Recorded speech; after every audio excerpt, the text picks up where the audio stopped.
뭔가 달라졌습니다. 또 달라졌습니다. 우리 앞뒤 한번 가면 더 인사해요. 잘 오셨어요. 참으로 사랑합니다. 예, 오늘 무더위 가운데 또 함께 오신 여러분들을 주님의 이름으로 환영합니다.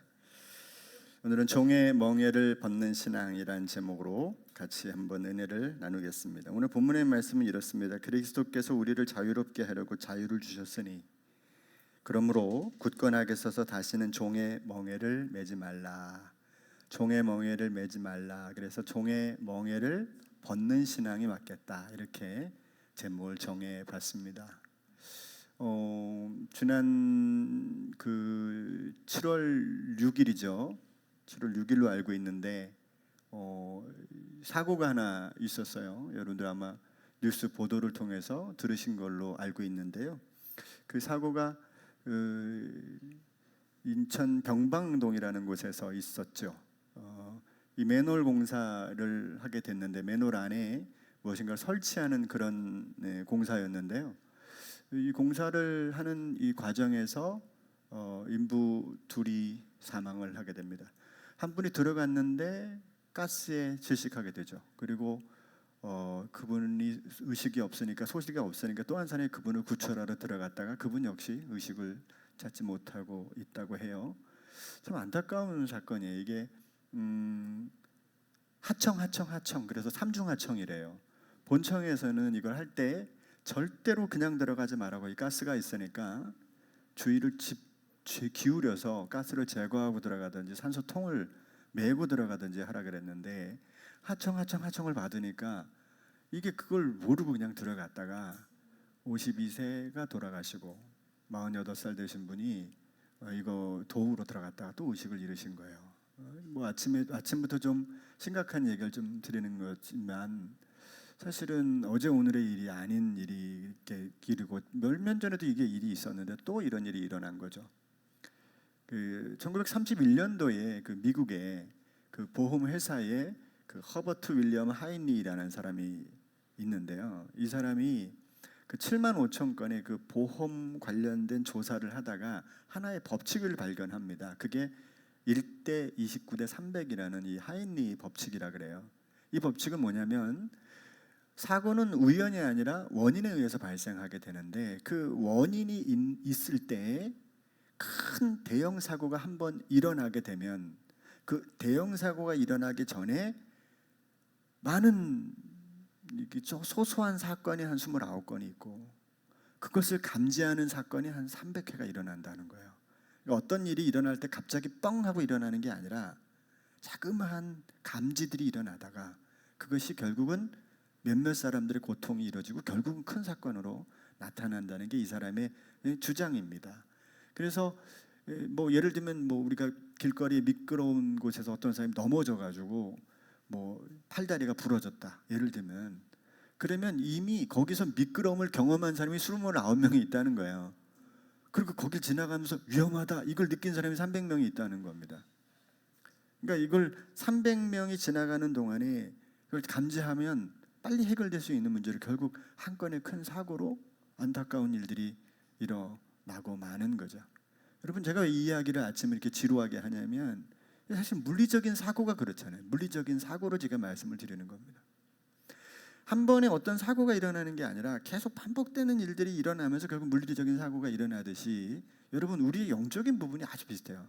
어떤 부분에서 우리 영적인 어떤 무너짐이 일어날 때 그게 갑자기 일어나는 게 아니에요. 오랜 시간 자그마한 사건들이, 자그마한 일들이 계속 반복해서 일어나다가 어떤 순간에 마음이 완전히 무너지고 신앙을 떠나가게 되거나 본질을 잃어버리는 일들도 생겨나게 된다는 것이죠. 삶의 문제가 갑자기 일어나는 것이 아니라 다양한 방식으로 이미 시작되고 있다는 것. 그러니까 어떨 때 우리가 큰 사건이 아닌 경우 한번 돌아볼 필요가 있습니다. 이게 지금 큰 사건에 미리 전조가 있구나. 그래서 제가 그랬잖아요. 하나님이 우리를 얼마나 사랑하시는지 우리가 손가락을 이렇게 탁 부러지면 뭐부터 생겨요? 퉁퉁 붓는 거예요. 퉁퉁 붓. 왜 붓죠? 자연 깁스를 해주는 겁니다. 우리 몸이. 그래서 좀만 움직이면 아프게 만들어요. 그래서 이게 부러지면 빨리 병원 갈 수 있게 만들어주는, 병원 가기 전에 이걸 더 움직이면 안 되니까 하나님은 우리 몸을 아예 그렇게 자동으로 만들어 주셔가지고 얘를 조금만 좀 아프게 만들어요. 그대로 이러고 병원 가게 만들어요. 참. 근데 이렇게 아프다고 하는 것이 결국 우리가 큰 상처를 입었다고 하는 내용을 감지할 수 있는 것처럼, 우리가 참 신앙을 찾아가는 일에 있어서 영적인 일을 대비하는 일에서 자그마한 것부터 우리가 준비한다는 게 되게 중요한데, 저와 여러분들이 신앙생활에 참 본질적으로 신앙의 위협을 받는 게 있어요. 저는 그게 오늘 종의 멍에에 관련된 이야기다라고 생각이 돼요. 이게 혹시 우리에게 있지 않은가? 혹시 그게 나와 같은 이라면, 나의 환경이라면 한번 돌아볼 수 있는 내용이 필요하다는 거죠. 여러분은 참된 신앙생활을 하고 있다고 확신하는지요? 그렇다면 그 이유가 뭘까요? 나는 잘 못 믿는 것 같아. 그렇다면 그 이유는 또 뭘까요? 한번 돌아보자고요. 올바른 신앙생활을 가기 위해서는 사실은 먼저 우리들의 삶에서 그릇된 신앙생활은 뭔지를 한번 돌아볼 필요가 저는 있다고 봐요. 왜냐하면 이게 참 중요한 이유가 있어요. 우리는 사실은 신앙생활을 이렇게 해가면서 갑자기 오늘 예수님 믿고 또 신앙생활을 이렇게 한다 그러면 좀 다른 문제잖아요.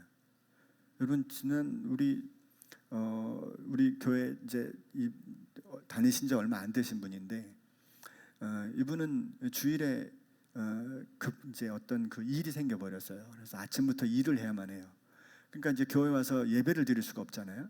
그러니까 이분이 선택한 게 뭐냐면 아침에 교회를 주일날 일찍 와서 혼자 잠깐 기도하고 가는 겁니다. 근데 교회를 평생 안 다니셨어요. 평생 안 다니신 분이 최근에 우리 교회를 출석하면서 예배를 드리고 하나님을 바라보기 시작한 마음이 이만큼 열렸어요. 그러니까 주일 아침이라도 혼자 교회 와서 문 열고 들어와서 혼자 기도하고 그러고 가십니다. 빨리 다른 직장을 옮기기를 소망하고 주일날 예배하는 마음을 갖고 있는데, 생각해 보면 처음 신앙생활 하시는 분이 이렇게 하기가 쉽지 않다는 생각이 저는 개인적으로 들어요. 근데 어쩌면 우리는 신앙생활을 오래 해가면서 우리들의 어떤 습관이나 어떤 방식에 의해서 이렇게 젖어들어 있는 신앙의 모습이 늘 있기 마련입니다. 목사도 그래요. 여러분들은 어떤지 모르겠지만, 왜 이 문제가 중요하냐면 이건 항상 돌아봐야 돼요. 더군다나 우리의 신앙은 이게 너무 중요한데, 이 신앙적 우리가 진짜 신앙을 갖고 있다라고 하는 이 신앙적 평가가 여러분 생각보다 훗날에 이루어지기 때문에 그래요. 또 그때 만약에 내가 정말 잘못 믿었네 그러면 이게 뒤늦은 후회가 소용이 없다는 것을 우리 성경에서 경고문으로 늘 읽게 됩니다. 마태복음 7장 22절, 그날에 많은 사람이 나더러 이르되 주여 주여 우리가 주의 이름으로 선지자 노릇하며 내가 주의 이름으로 목사 일을 했습니다. 그 말과 똑같이 들리는 거죠. 주의 이름으로 귀신을 쫓아내요. 여러분, 교회 귀신 한번 쫓아내보세요. 무지개가 아마 귀신 100마리 쫓아내면 아마 미어 터질 겁니다. 귀신 쫓아내는. 네? 그죠? 또 주의 이름으로 권능을 행해요. 병든 자 고치죠. 주의 능력이 나타나고 이래봐요. 얼마나 대단합니까? 그런데 수많은 사람이 그날에, 이 최후의 심판의 날이잖아요, 예수님께 나와 그런 얘기를 한다는 거 아닙니까? 그죠? 그런데 그때 내가 그들에게 밝히 말하되 내가 너희를 도무지 알지 못하니. 이게 너무 무서운 말 아닙니까? 불법을 행하는 자들아 내게서 떠나가라 할 것이다. 그러니까 여러분, 우리의 신앙은 언제나 점검돼야 돼요. 내가 이만큼 믿었어가 없어요. 또 이만큼 잘했어요가 없는 겁니다. 언제나 자그마한 사건 앞에, 자그마한 무너짐 앞에 나를 돌아볼 필요가 있습니다. 가볍게 지나갈 게 아니라 그 문제를 마음속에 새겨 두는 것이 지혜가 아닐까, 그런 생각을 해봐요. 그러니까 예수님 당시와 사도의 시대 그리고 오늘날까지 가장 우리들의 신앙을 위협하는 게 뭘까? 저는 그게 바로 구원에 이르는 방법이라고 생각합니다. 오늘 갈라디아서 5장에서도 그 얘기를 하려고 하는 겁니다. 즉 구원은 은혜로 얻으며 믿음은 은혜의 다른 이름이다. 그게 이제 우리가 함께 그동안 나누는 말씀 아닙니까? 그러니까 아브라함을 구원한 그 믿음, 그 은혜는 지금도 우리에게 그대로 적용되고 믿음을 통해서 얻게 되는 거예요. 그죠? 너희에게 성령을 주시고 너희 가운데서 능력을 행하시는 이의 일이 율법의 행위에서는, 율법을 잘 지켜서 너희가 성령을 받았니? 너희가 하나님 말씀대로 잘 순종해서 따랐더니 성령을 충만하게 받았니? 그 얘기가 아니란 얘기죠. 혹은 듣고 믿음에서 성령을 받았느냐라고 묻고 있는 겁니다. 그러면서 뭐라고 얘기하냐면 아브라함이 하나님을 믿음에 그것을 그에게 의로 정하셨다함과 같으니라. 믿음의 다른 표현이 뭐라고요? 은혜라고. 그 은혜를 다른 표현을 할 게 없으니까 믿음이라는 표현을 쓴 거예요. 그러니까 하나님의 은혜로, 그 은혜를 수용함으로 인해서 하나님의 구원을 얻는 거예요. 저 여러분 이곳에서 계시는 우리 모두가 그것에 의해서 구원을 드린 겁니다. 이게 얼마나 감사합니까? 너무나 크게 감사합니다. 비록 얼굴 표정은 아무것도 바뀌지 않지만 여러분 보세요. 찬양대가 조금 있다가도 제가 말씀드리겠지만 이게 너무 중요한 일을 하는 거예요. 저 사람들은 맨날 호흡 있는 자마다 심지어 찬양을 부르는 본인들조차 호흡이 있는 자마다 이 찬양이 잘 안 맞을 수도 있어요. 왜 맨날 그렇잖아요. 매주 그런 찬양 안 할 수도 있어요. 그런데 이 고백은 대단히 중요한 고백입니다. 갈라디아서 3장 9절을 다 같이 읽어볼까요? 시작. 그러므로 믿음으로 말미암은 자는 믿음이 있는 아브라함과 함께 복을, 하나님의 은혜를 수용하는 사람, 하나님의 은혜를 인정할 때 우리가 그 은혜가 뭔지를 알게 된다는 뜻이에요. 그 구원이 뭔지를 그제서야 알게 된다는 것입니다. 우리는 열심히 노력하고 믿어서 얻는 게 아니고 은혜로 구원을 받아서 이곳에 있는 줄로 믿습니다. 그게 얼마나 감사해요. 뭐 한 게 없는데, 한 게 아무것도 없는데, 죄만 졌는데 이렇게 나를 구원해 주셨다. 이거는 진짜 자다가도 벌떡 일어나야 될 얘기 아닙니까? 이게 여러분 우리 속에 있어야 됩니다. 그러나 구약의 시대나 예수님의 시대 지금까지도 사람들은 구원을 은혜에 두지 않고 행위에 두려고 해요. 참 이게 습관적으로 우리에게 옵니다. 우리에게 얼마나 하나님의 은혜가 필요한지를 우리가 늘 다시 생각해 볼 필요가 있어요. 그럼 왜 행위냐? 그럼 왜 믿음이냐? 이걸 잠깐 돌아볼게요.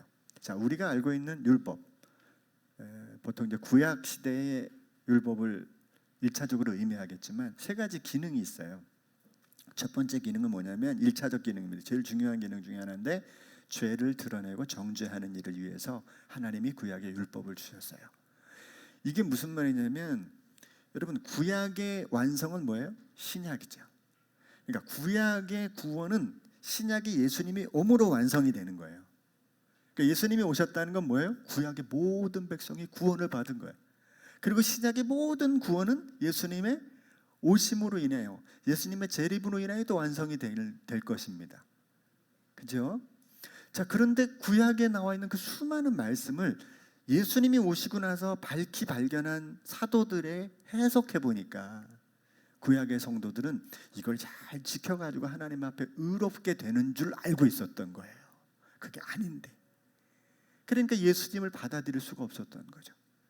근데 사실 이 구약의 은혜는 뭐였냐? 이 율법의 은혜는 뭐였냐?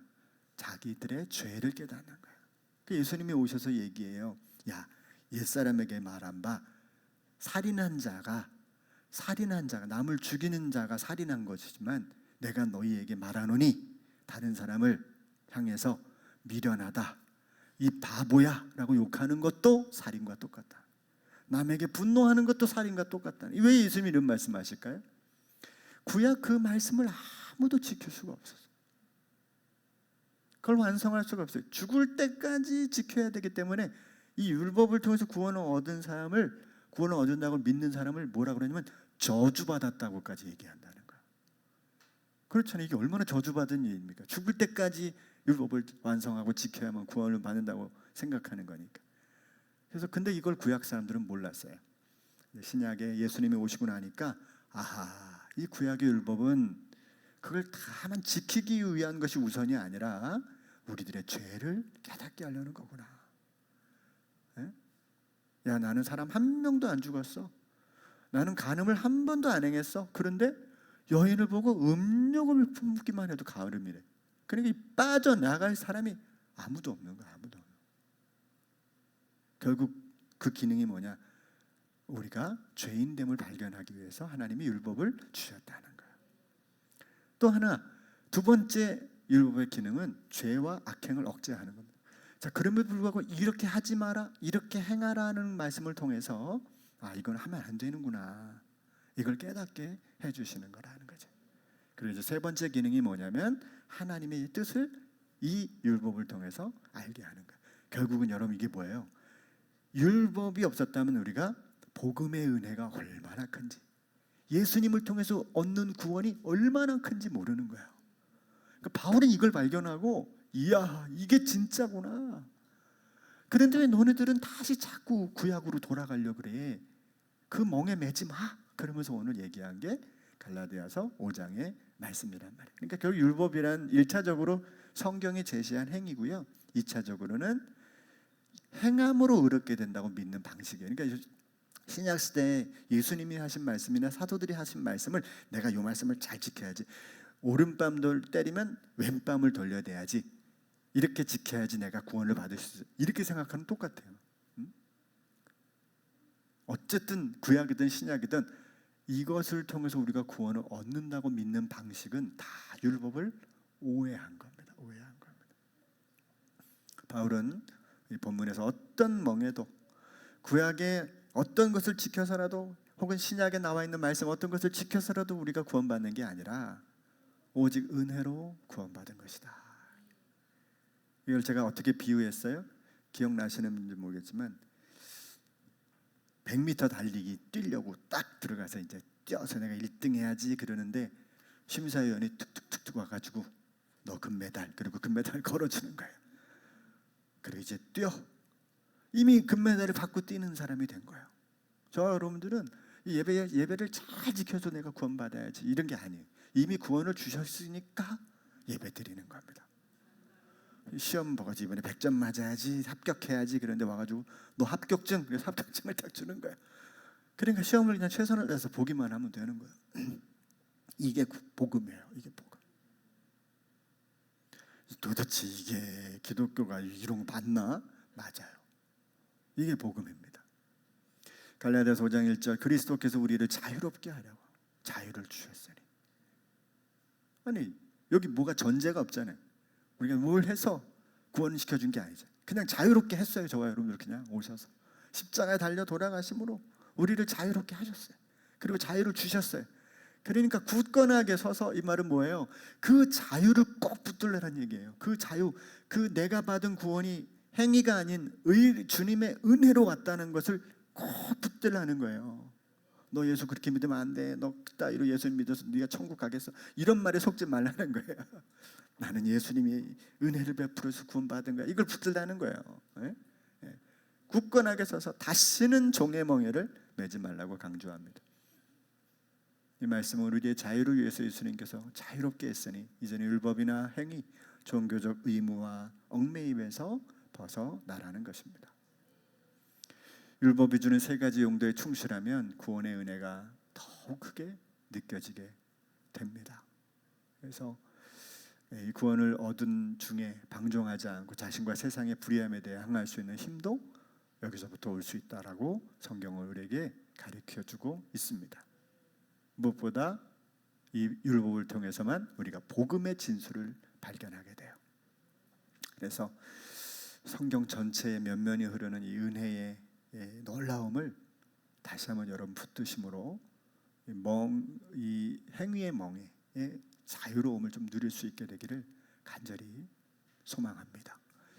그래서 이제 세 가지 제가 종의 멍에를 벗은 신앙의 모습을 제가 세 가지로 좀 제공을 해볼까 합니다. 첫째는 내 구원의 시작과 끝은 오직 주님의 은혜임을 항상 기억하라는 거예요. 아까도 말씀드렸지만, 아까 우리 찬양대 얘기를 제가 했는데, 찬양의 대상을 주님으로 삼고 매 순간 그분만을 경배하는 이유를 한번 생각해 보셔야 돼요. 왜 만입이 내게 있으면 그 입 닫아가지고 내 구주 주신 은혜를 다 찬송할까? 오늘 장로님 기도하시는데 그 문구가 아주 너무 좋았어요. 그 세상의 열기로 인하여 우리의 믿음이 식어지지 않게 해달라는 기도가, 기가 막힌 그 은혜죠. 이 뜨거운 여름, 그게 갑자기 가슴에 확 닿았더라고요. 세상의 열기로 인하여 우리의 믿음이 식어지지 않게 해달라는 기도가 너무 마음에 왔어요. 근데 우리의 세상의 그 어떤 환경에도 잊어버리지 않아야 될 게 여러분, 예수님 찬양하는 거예요. 그러니까 차라리 옛날 찬양이 좋아요. 예수님 찬양 이거 좋아요. 예수님 찬양, 예수님 찬양 합시다. 이게 오히려 되게 엄청 직설적이잖아요. 예? 트로트 가사는 별거 없는데 아주 그냥 굵직하게 확 다가오잖아요. 그죠? 그런 것처럼 옛날 찬양이 때때로 좋을 때가 많아요. 예수님 권세, 예수님 권세, 예수님 권세, 내 권세, 예수님 사탄을 이겼네, 뭐. 예수 사탄을 이겼네, 뭐 이러면서. 예? 얼마나 이게 우리 마음속에 찬양이 식어지면 안 돼요. 그래서 계속 하셔야 돼요. 부르셔야 돼요. 노래하셔야 돼요. 들으셔야 돼요. 그러면 이게 내 마음속에 그 은혜가 계속, 잊어버리려고 하면 또 부르시고 또 하시고, 모든 순간 모든 상황의 구원이 주님으로부터 온다는 것을 믿기 때문에 우리가 찬양할 수 있는 거예요. 여러분 꼭 찬양을, 또 여러분들의 마음의 경배를 잊지 않고 계속 이것을 은혜로 구원받는다는 사실을 확인할 수 있는 이 장치들을 만들어 놓으십시오. 만들어 놓으십시오. 정 뭐 어려우면 저기 알람 소리에다가, 그 요즘 알람에 그래요. 알람을 열잖아요. 그럼 알람에서 이게 얘기도 해주는 알람이 있어요. 해놓으면 너는 하나님의 은혜로 구원을 받았다. 그렇게 알람에다가 넣어놓으세요.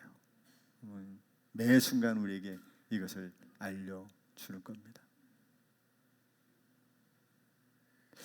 이것을 고백하고 분명히 구체적으로 확증되기 때문에 찬양하고 그분을 매 순간 높이는 일이 저 여러분들에게 아주 중요합니다. 구원은 은혜로 얻는다. 옆 사람에게 인사합시다. 구원은 은혜로 받는 겁니다. 은혜로 구원을 받으신 당신을 축복합니다. 시작. 모든 절망의 상황에서, 모든 승리의 상황에서 오직 한 가지, 주님께서 이루시는 구원의 은혜를 잊어버리셔는 안 된다는 거예요. 아무것도 안 해도 돼요. 그래서 우리 무지개교회는 아무것도 안 시켜요. 원하시면 해요. 원하시면 해요. 자, 둘째는 그 어떤 믿음의 행위가 다른 이들과 나를 구분하지 않도록 힘써야 돼요. 자, 이게 은혜로 구원받은 가장 중요한 증거입니다. 우리의 직분과 봉사 그리고 수고의 내용이 그렇지 않은 사람들과 조금의 비교거리가 되어서는 안 된다는 걸 여러분 기억하셔야 돼요. 이거 아멘 되십니까? 별로 아멘은 안 하시는 것 같은데. 아니, 교회 오면 왜 나만 대걸레 자루를 짚고 있냐고, 저 사람은 왜 대걸레 자루를 안 짚고 있냐, 여러분 그렇게 생각하시는 분 계십니까? 그렇지 않습니다. 내게 주어진 은혜를 따라서 은혜를 누린 만큼 그렇게 하는 거예요. 여러분, 이게 은혜가 내게 오면 그렇게 안 살 수가 없어요. 그렇게 살려고 해도 그렇게 못 살고요, 그렇게 안 살려고 해도 그렇게 못 살아요. 그 다음엔 은혜가 시키는 대로 사는 거예요. 저는 점심 때 이렇게 우리 같이 중식을 나눠보면 느껴져요. 은혜를 받은 사람인지 아닌 사람인지를 말은 안 하지만 대충 느껴져요. 표정에서 느껴지고, 반찬 들고 이리 뛰고 저리 뛰는 사람 대체로 은혜 받은 사람이야. 물론 가만히 계신 분들은 은혜를 안 받았냐면 받았죠. 나까지 뛰어나가면 복잡해질까 봐 가만히 계시는 건 아는데 그럼에도 불구하고 표정에서 나와요. 네? 아니, 저 뒤에서 밥 먹고 있으면 우리 집사님들 와서 닦으려고 애쓰시고, 지난주에 나 밥 먹고 한 숟갈 더 먹으려 놔뒀는데 박인성 씨 다 치워버렸었어. 그 마지막, 여러분 그거 아시죠? 딱 말아놓고 마지막 한 숟갈 딱 더 먹으면 이제 기분 좋은 마지막이 돼야 되는데, 잠깐 누가 어느 부친이 가신다 해서 안녕히 가십시오 그러고 앉았는데 싹 치워버렸더라고. 지금까지 남아있어요. 한 숟갈의 부족함이. 여러분, 우리는 은혜로 사는 거예요. 그래서 절대로 나의 봉사와 역할들이 누군가의 비교거리가 되면 안 돼요. 내가 할 수 있는 걸 하면 돼요. 할 수 없으면 그냥 내려놓으면 돼요. 그게 복잡하지 않아요. 그것 때문에 우리 죽고 사는 문제가 아니에요. 우리의 죽고 사는 문제는 은혜예요, 은혜. 그게 저와 여러분들 죽고 사는 문제로 결정하는 겁니다. 내가 누군가에게 무언가를 해도 어떤 반응도 기대하지 마십시오. 내게 주신 은혜를 따라 흘려보낸 것뿐이에요. 거기에 무슨 되돌림이 어디 있어요? 되돌림이 없지. 아무것도 없어요. 어저께 오랜만에 이제 제가 섬겼던 교회 목사님 이제 아들이 결혼을 했는데 거기 가봤습니다. 근데 갔는데 뭐 여러 옛날에 믿으셨던 분들 그런 분들이 이제 반갑게 인사를 나눴어요. 대화를 나누고 뭐 이렇게 인사를 나눴는데 근데 이제 이렇게 대화를 나누다 보니까 말이에요. 그런 상황이 생기는 거예요. 옛날에는 그분이 교회 생활 잘 안 했거든요. 근데 지금은 엄청 열심히 해요. 교회 막 장로님이 되시고 막 그 집사님 안수 집사님 되시고 권사님이 되시고 막 이런 거예요. 그러니까 막 그런 분들이 이렇게 있는 거예요. 근데 생각해 보면 그 예전엔 절대 저렇게 안 했거든요. 교회 안 나오셔가지고 신방가 했어요. 교회 나오시라고. 얼마나 귀찮게 제가 했는지 몰라요. 교회 나오셔야 됩니다. 오셔야 됩니다. 그분은 어떻게든지 전화 안 받고 어떻게든지 절 피해 다니느냐고 고생했는데 지금은 이제 열심히 교회를 다니시니까 그게 고맙게 느껴지셨던 거예요. 목사님 그때 너무 힘써주셔서 고맙다고. 은혜를 발견하면 달라져요. 확실히 달라집니다. 누가복음 10장 38절에서 41절에 보면 예수님이 길을 가다가 마르다라는 사람의 집에 들어가요. 근데 마르다에게는 여동생이 있었어요. 마르다는 여자였고 이 자매죠, 자매. 그런데 예수님이 오셨으니까 이 마르다가 예수님을 대접하려고 음식을 막 장만합니다. 근데 한참 장만하는 중에 가만히 보니까 너무 나 혼자 이리 뛰고 저리 뛰고 있는 거야. 이렇게 둘러보니까 마리아는 음식하는 건 아무런 자기 일이 아닌 것처럼 예수님 앞에서 고개만 바짝 들고 은혜 받고 있는 거예요. 그게 얼마나 얄미워. 그래가지고 하다가 예수님한테 일러바칩니다. 예수님, 제가 이렇게 바쁜데 안 보이십니까? 아니 좀 마리아한테 좀 얘기해서 나를 좀 돕게 해주세요. 지금 마리아가 그 은혜를 사모하는 자리에 있는 걸 그 책임을 예수님께 전가시키고 있어요. 예수님, 말이 안 되는 일을 하고 계십니다. 절대적 기준 앞에 자신이 가지고 있는 행위 앞에 선 사람은 절대적 기준이 안 보이는 거예요. 내가 하는 일만 보이기 때문에. 여러분, 이 말씀은요, 섬김이 무의미하다는 걸 말하는 게 아니에요. 이 균형 잡힌 신앙의 두 축은 마리아와 마르다입니다. 행위가 있어야 되고 또 믿음이 있어야 돼요. 이게 잘 균형을 이루어야 되는데 그 중에서 뭐가 더 중요하냐면 은혜, 믿음에 대한 은혜. 이 은혜가 더 중요한 거예요. 이걸 갖고 있어야 흔들리지 않는 믿음을 가질 수 있다는 것입니다. 섬김이 말씀의 뿌리를 내릴 때 피곤하지 않고 더 나은 기쁨을 누리게 되는 거죠. 저는 아직 목회 생활하면서 제가 보니까 20살 때 전도사 일을 시작하면서 뭐 안식년이고 안식 뭐 일이고 전 별로 없었던 것 같아요. 계속 그 다음에 군대에서도 뭐 전역하고서 계속 일이 있었어요. 제가 어느 날을 헤아려 보니까 39년 동안 이 일을 해왔더라고요. 직분을. 제가 첫 직분을 받은 지 20살 때 받았으니까 39년을 한 거예요. 제가 생각보다 길게 했더라고요. 근데 저는 마음속에 한 가지가 있습니다. 제 마음속에 그 은혜가 딱 떨어지는 순간 나는 모든 사역을 내려놓는다. 이게 제 결론입니다. 즉 사람들을 볼 때 미워지고 안 이뻐 보이고, 네? 제가 어느 날 여러분 우리 목회하다가 제가 사임을 낼 수 있습니다. 그때는 어떤 순간이냐, 제가 여러분들을 안 이쁘게 보거나 내 자신에게 그 은혜가 떨어져 있는 겁니다. 그때는 더 하면 안 됩니다. 그러면 나도 죽고 여러분도 죽어요. 은혜가 있는 사람이 사역 자리에 있으면 그 일은 풍성해집니다. 은혜가 있는 사람이 그 공간에 있으면 그 공간이 은혜로 뒤덮여요. 가정도 뒤덮이고 환경도 뒤덮여요. 믿습니까? 이게 얼마나 중요한지 몰라요. 내가 사는 게 내 능력이 아니고 은혜다. 근데 거기에 행위를 덧입을 이유가 없어요.